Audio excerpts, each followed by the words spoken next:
Okay, it's a couple months later, and we're back on the PTO. We've got field coil is now epoxied and sanded down as flush as can be. When this insulation started cracking, it came up above the surface a little bit, so you can see on the back side of the rotor some of the rub marks. So I sanded it down a little bit just to make sure it wasn't any worse than it already was. I'm sure it'll function just fine, but you don't want excessive heat being caused by it rubbing here. And, you know, with the insulation being cracked, there's only so much we're going to do because it's actually spread out like this a little bit. And I'm not going to sand it down that far. So we have the main armature slash field coil thing here. Excuse my terminology, it's probably not correct, but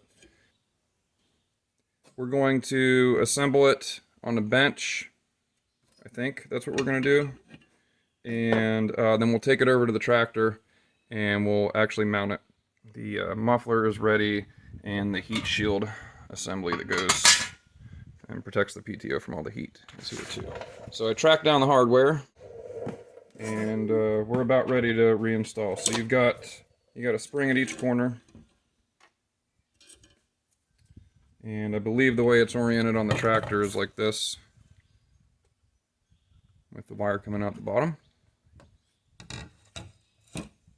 Everything's been cleaned up. I sanded this down here just to get some of the glazing off of it. I did the same over here.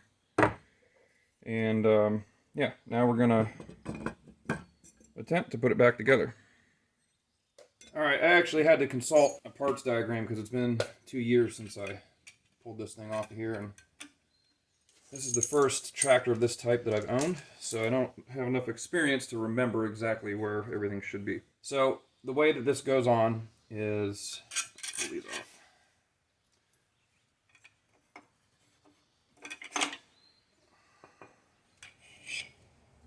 Wipe that down. Leave on there.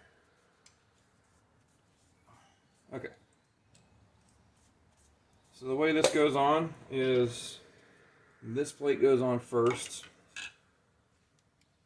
and this nut here goes on with a star washer.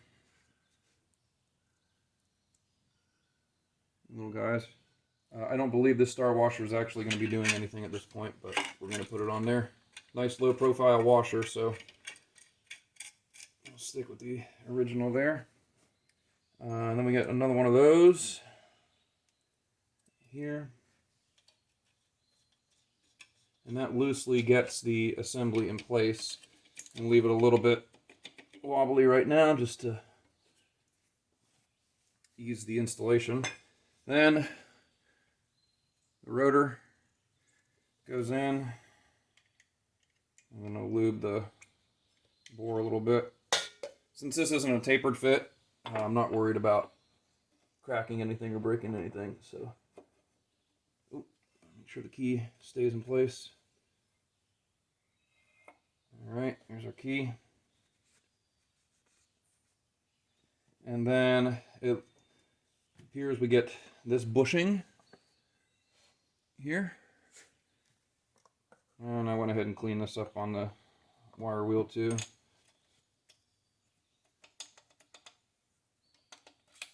Alright, our bushing on there. So it's relatively there and in place. Now, after that, you get the main pulley with the new bearing installed. And then, we'll wipe some of that oil out of there. And then we get crankshaft bolt and washer to hold it all in place.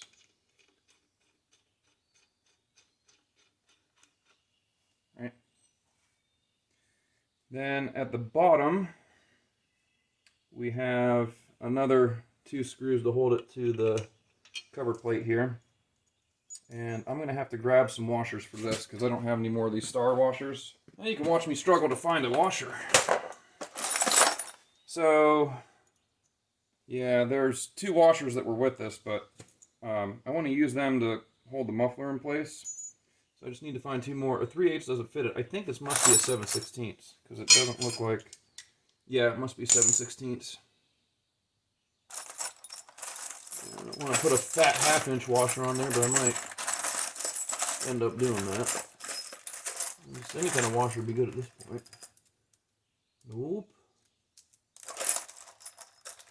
1/2 inch is freaking honking, so that's not gonna work. I might have to dig into the big bin. I don't have much for 7/16 in here anyway. What's this? That's just a 3/8 flat washer. That'd probably be better than nothing, huh? Yeah. Alright, we'll compromise and just put a flat washer on there, but at least there's something more than just the head of the bolt.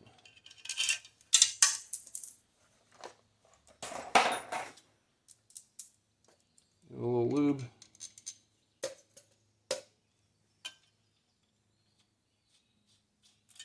And our wiring's coming down through here.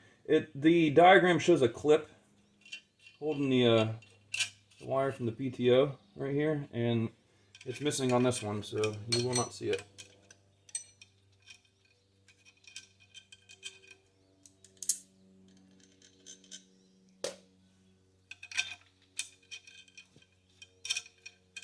And I think we can adjust all of this stuff with the muffler off, so I don't have to show the muffler on there, I don't think. So let me go grab a wrench. I'm going to tighten these guys down. 5/8? Yeah, 5/8.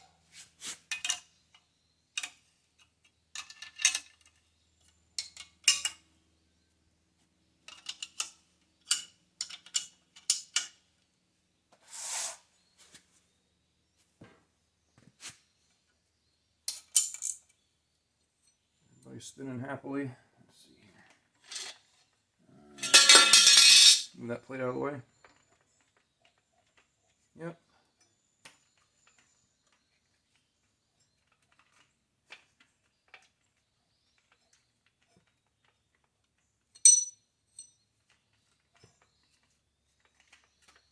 Yeah, seems all right. There's a little bit of run out in that pulley there, so it might drag a little bit, but nothing major there.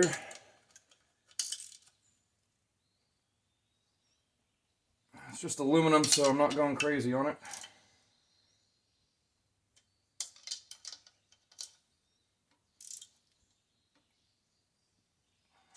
Okay, that seems good. All right, let's get an impact and we'll buzz that on there.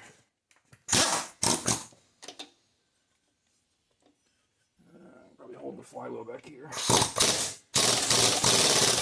All right, she's on there. Nice new bearing, nice wobbly pulley, like that. Okay, now it's time to put this guy on.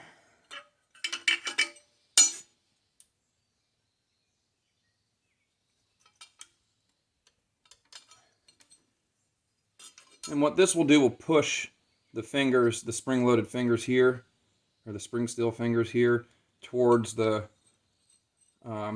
rotor, and that'll help us define our PTO gap, our air gap. Oh, yeah, springs first. Oh, it's been one of those days, man. Just woke up this morning and was not having it, dude.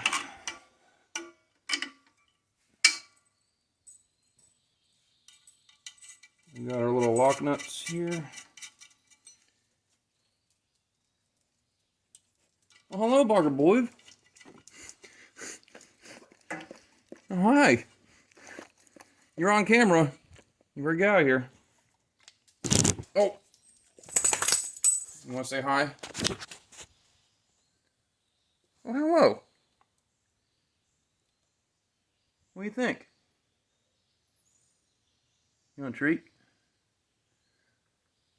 You better sit. You gonna sit? Boggart. Oh, stubborn boy. You stay. Let's get him a treat. Don't go away. I told you to sit. Yeah, you didn't say remain seated. You just said sit. And I did. That's a good boy. Now get out of here. Come on. Okay. Back to our regularly scheduled programming. More nuts down here.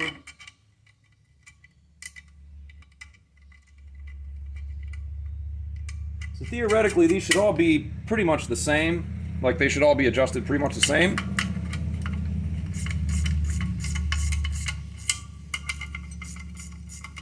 But I suspect that they're not going to be because the studs are kind of warped. So right now we're not even touching it. So it's not going to be doing any work. So let's just keep going until it starts to touch. Nothing there. Go around, just bring them all out evenly. I got about 3-4 threads there.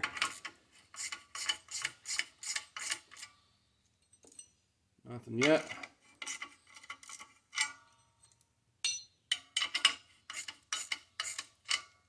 Oh, getting a little bit there.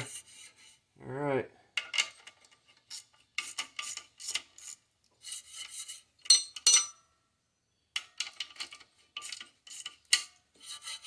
Yep, we're getting there.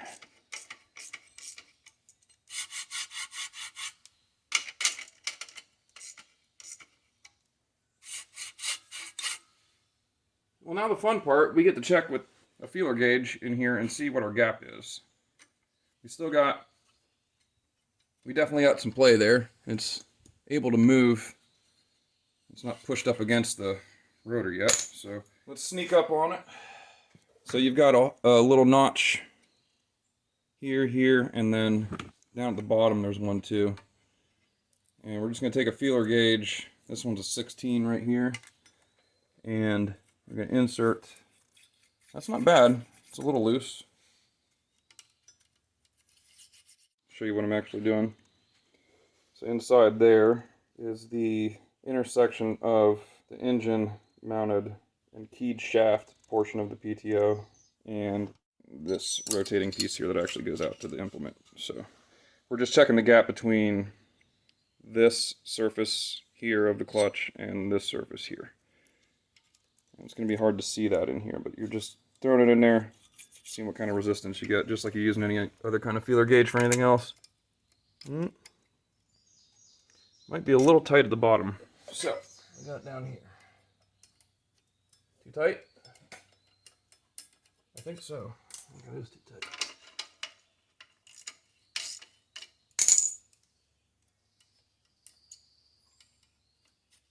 There we go. That's actually just about right there. A little bit of drag on it. Back it off a little. Yeah, that's pretty good. Yeah, it's just starting to pull it now. Back off just a hair. And then here.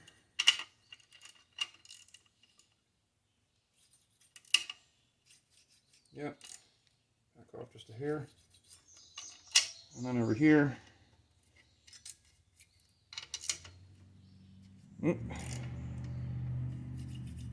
We were just about there, so that's a 16th thou. It should be at 17. This gauge only has an 18, but we'll see if an 18 fits. So if an 18 is tight, then we're pretty good. Yeah, 18 goes, but it's tight all the way around. Bottom one should go just a hair more. There we go.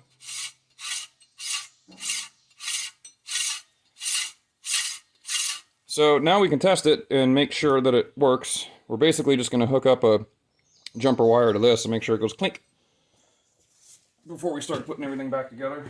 I'm just going to make a jumper real quick. I thought I had some in my bag, but I did an on-site call and I think I probably left them at the site.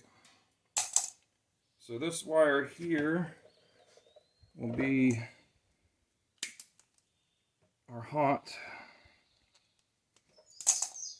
and we'll connect that to the clutch here. Maybe. Oh man, why did I cut that end off? That would have been perfect. Oh, this one still has one. There we go. I think that'll work. So this is basically just like a spade terminal. That's all I'm using now. And it's not quite right, but it'll be enough to test it. Okay. So this will be our engage wire here. So we'll connect that to the hot side. And we want to turn it on. And then we'll have a constant ground applied somewhere to the case. This is grounded through the case, so we just got to find a spot to chuck it in there. Where do we go?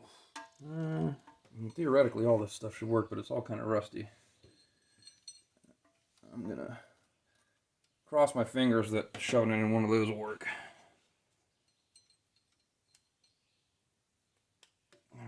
Yeah. So we got a little power supply here, a Hulkamania, and I'm just going to turn it on full juice, maybe. All right, that's on. So this should, yep. All right, so when we have that on, that's on. Now we're connected to engine crankshaft, and you can look back there and see when I rotate the front of the engine, or I rotate the back of the engine, it's connected to the crankshaft, so it's rotating the front of the engine. And then when I take it off, all right, you hear that snap? And we're not connected anymore. So the PTO is tested, and it works. And it works pretty well. All right, so that will conclude the PTO rebuild. We put a new bearing in. We cleaned everything up and tested it to make sure that it was theoretically functional from an electrical standpoint. And then we mounted, adjusted, and tested again. And so there you go. Real simple.